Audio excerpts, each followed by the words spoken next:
wanna be down with the king.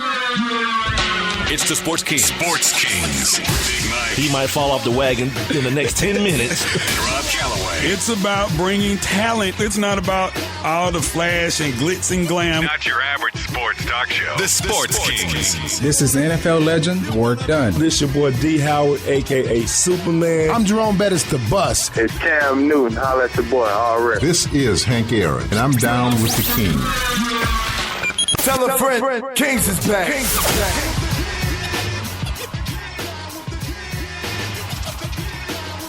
Yep, back with hour number 2 of the Thursday podcast, the Sports Kings podcast, as heard on Spreaker.com. That's Spreaker.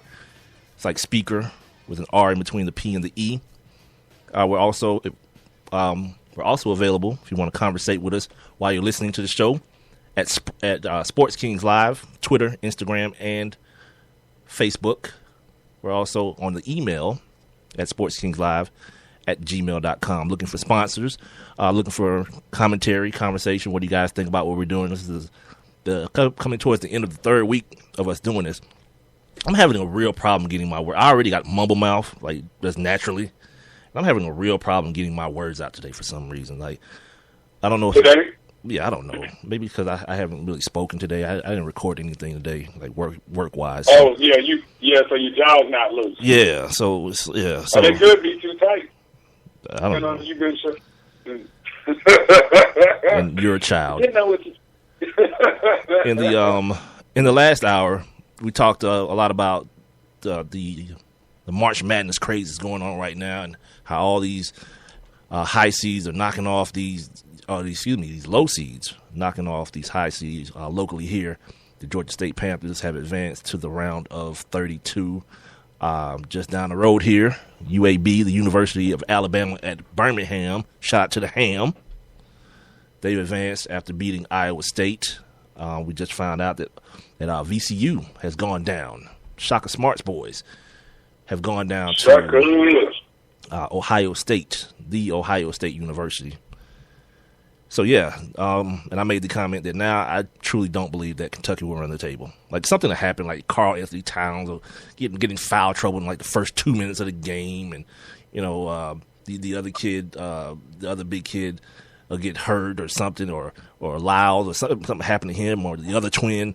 Like, he'll catch his brother's injury. He's been gone all season. So, the twin, he'll catch, like, a twin thing going on, and whatever happened to his brother happened to him. Yeah, right. Like something crazy will happen, and they won't win, and it'll just be par for the course as to what's happening. Well, that is the magic. Whether people like to hear it or it happens and people are disappointed, or whether or not you're on either side. I mean, that's the magic of the NCAA tournament. And I was thinking about earlier today. Well, right before a state play, do you remember a couple of years ago when we found out about this nice school that was nestled right by the water called Florida Gulf Coast College? What was it? Florida Gulf Coast University. Remember that place? Yeah. What about it? I remember. I'm just saying, you remember the great story that it provided, and everybody fell in love with the school and the coach. And next thing you know, coach got a great deal somewhere else, and yeah, that's never heard of Florida Gulf Coast in. That's one of the things that's going to always happen during this tournament. Some Cinderella team, Ron Hunter wins another game. Who's to say he's not out of there? You know what I mean? It's one of those things. This is a big deal for these coaches, man, as far as like bonus money and contracts, and then putting themselves on a national stage. For people who may not have known who they were. That's the other reason. Like Ron, you gotta calm down. Because you're going to scare the white people off, if I can keep it real. Like, you're going to scare them off. Like, this dude out there acting a nut. He tearing ACL. He making insurance claim. He had to file an insurance claim on the old Achilles now. Yeah. You got to be calm, man. You got to Tony Dungy that thing until you get that job you want. Then you can be the N-word you want to be. I'm here now. You know what? He's, I remember when we first talked to him, and he talked about how he wanted to bring basically, you know, the winning ways that he had developed at IUPUI, which is, I can't remember what all of that stands for, but you can't, but spell it forward and backwards is the same thing. But I remember him talking about, you know, how he had taken that team to a couple straight NCAA appearances, and he wanted to build on that at Georgia State because he couldn't imagine how Georgia State being right downtown Atlanta, you know, in a place where everybody wants to be, you know, they couldn't get the kind of recruits to actually, you know, build a team that was, you know, good enough to be able to make it to the next level. And in a few short years, I mean, he's made a major impact. You know, whether Georgia State makes it far and he ends up, you know, getting offered a better job and he leaves, you know, whether or not he does that, you know, he's done a phenomenal job, a really nice job. And his assistant coach actually went to Bob Mathis with me when I left Chapel Hill, and Darryl LeBaron. He actually played at Georgia Tech. He was assistant coach. Like you just holler out Bob Mathis like everyone knows what it is. What does Bob Mathis do? Elementary school. Okay, bro. yeah. Let people understand what you're talking about. Like, you know. Yeah.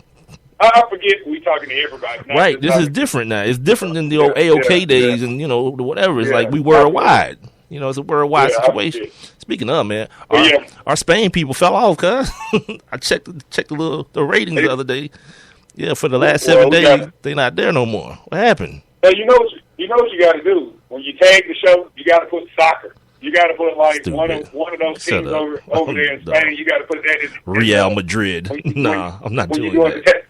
Yeah, and then when you do that, then they go listen. They'll at least listen to see what we said about them. Yeah, you're ridiculous. We need y'all, Spain. Anyway, as we move along here from the land of the NCAA tournament and all this great exploitation that's going on right now, an article that I've been telling you guys about this for the last week probably, and if I was at my old gig, you know, somebody be having a baby about, oh, you didn't pay off a tease. I've been teasing this for like a week, so screw you. This is my deal. That's a hell of a payoff. Yeah, this is my deal. I do what I want to. Yeah, tune in tomorrow. And by tomorrow, I mean tomorrow. And by tomorrow, I mean tomorrow. Yeah, just every day. That's the ultimate team. But finally, I want to get into a discussion about this article. The title of it is Bias in the Booth, an insider exposes how sports media distort the news. So as soon as I hear that, I think it's something that I always say all the time. You know, I'm always talking about the author of the story not looking like or having the same perspective as the characters within it. So again, I did my thing where I read the headline and I say, all right, I know what this is about. But then I go away from it. I just totally turn away from it and get all that out of me. Like any type of preconceived notion I may have about it, I get all that out so I can read it with a blank slate and it really get it for what it is. The article is written by a guy named Daniel Flynn, and it's about a guy who's in this industry, in sports broadcasting, named Dylan Gwynn. And he has some interesting takes on how we, the sports media, ESPN, and I'm always talking, you know how I'm always talking about ESPN and how they try to push certain agendas and push certain ways of thinking about certain people or certain subject matter. And because they are the worldwide leader in sports and they're the biggest entity, some of you feel, no, I'm not going to say you feel obligated to, because I hate when I do that to people. Y'all got lives and y'all got kids to pick up from daycare and 40-hour-a-week jobs, and you got to still come home and make love to your woman and all that. So you got to get the information when you get it, right? And most of the time it's from ESPN. So I don't blame people, but what I'm going to try to do is the people who take the time out to listen to this podcast, you're going to find that what I'm going to personally try to do is try to dispel a lot of the BS that comes from the narrative that they try to push on you. So I'm thinking to myself, that's what this is about. And it kind of is. The article starts off with him saying, well, he's talking about, Rob, you're going to love this. He starts off talking about Tim Tebow and Michael Sam. He says, there's no question journalists rooted for Tebow to fail while rooting for Michael Sam to succeed. Jeff Pearlman, formerly of SI, even wrote a piece for his blog titled, I Want Tim Tebow to Fail, specifically because he feared Tebow using his celebrity to quote, spread the word of Jesus Christ, end quote. He also wrote another piece while openly admitting that he had never watched Michael Sam play football and knew nothing about him as a player, to profess that Michael Sam was now his favorite player, and he quote, quote, he didn't have a close second. Now you laugh at that, but that comment wasn't even singular to him. Like, I remember hearing Reggie Miller on Dan Patrick say, "You know what, Dan? The St. Louis Rams are now my favorite team." Hold on, Playboy. Why? He was talking about because they chose Michael Sam. But I was like, do you even understand what the hell you're talking about? This dude is probably not going to even make their squad. So then what? Right.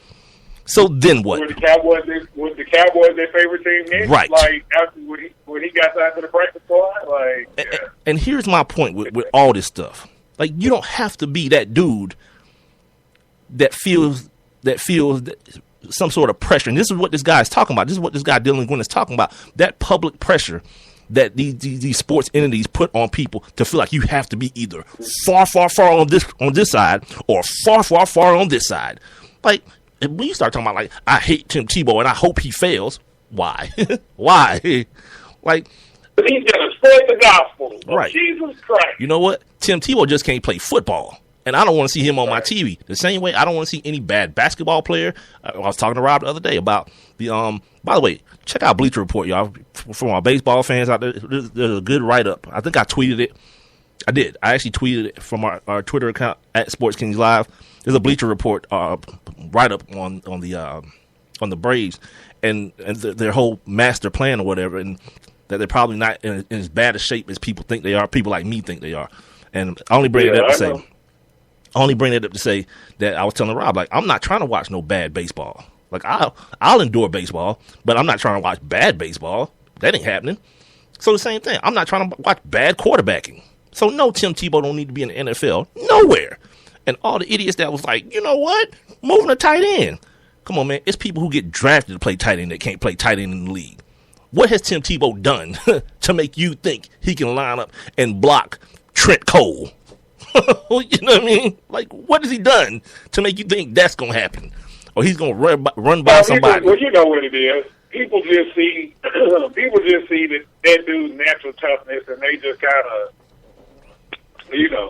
kind of just say, oh, well, if he can't play quarterback, like, he's big enough, he can do some other things. I mean, because, we heard about the workouts, like when he was in Florida, he worked out with the O-line. He didn't work out with the quarterbacks. That's part of the problem. Was that he was busy working out with the linemen pushing the sled, and not working with the quarterbacks on throwing the ball. But none of that means anything. Tim Tebow. Well, I'm just saying that he should have been working on his mechanics instead of working with the line. But people see that as toughness because dude is tough. I give him that. He's not a good quarterback by any means, but he's tough. But see, the part that I don't like about what was written here is that he don't talk about the other people. Like, okay, maybe Jeff Pearlman doesn't want Tim Tebow to succeed because he don't want him on TV every day, beating people in the head with his Bible, right? But what about the people on the other side of that? The people who only want Tim Tebow to succeed because, he's going to represent our Lord and Savior. He's a damn football player. He's a quarterback. Not the quarterback. Yeah, let him be a football. The same is my Chris Brown argument. Like, is my Kobe Bryant argument. Is my Mike Vick argument. I've never owned a dog a day in my life. So when somebody comes to me and says, you know what he was doing? He was shocking and drowning dogs. Like, I'm not insensitive to it, but I'm not overly sensitive to it either. I'm like, that's messed up that a person could do that, like mentally endure that. But it don't make me cry. It don't make me sad inside. None of that stuff. You know what I said? I was like, damn, this dude's going to jail for 2 years. Were we together when they came out with that? Yeah, we were married and then we got divorced. Yeah, that's what happened. Yeah. And then we got back together. He said Yeah. we're together. Yep. Yeah. Irreconcilable differences.